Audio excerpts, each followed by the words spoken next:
నవరసము నవమల్లికము నీలోత్పలము అనేటటువంటి శరాలను ముద్దగా చేసి పోత పోస్తే గాని ఇలాంటి చక్కని అందగత్తిని ఎక్కడా చూసి ఉండమే. లేకుంటే ఇలాంటి అందగత్తిని మా జన్మలో ఎక్కడైనా చూసామా అని ఆమె అందానికి మంత్రముగ్ధులైపోయినారు ఆ బ్రాహ్మణోత్తముడు.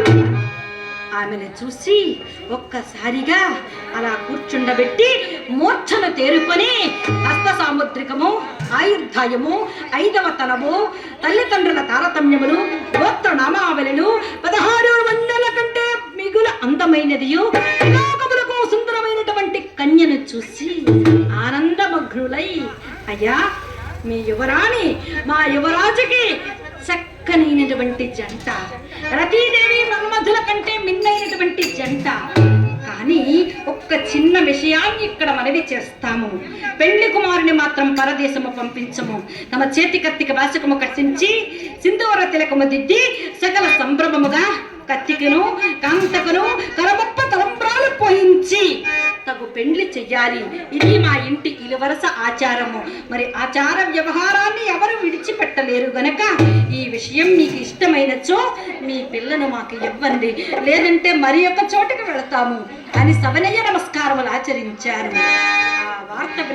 ఆ మాట విన్నటువంటి రత్నాంగ రాజు ఒక్కసారి యోచన చేసి, అయ్యా పుణ్యాత్ములు ధర్మాత్ములు, మీకు తెలియనటువంటిది ఏమీ లేదు. మీరు మా బాలను పరీక్షించారు, చక్కగా చూశారు.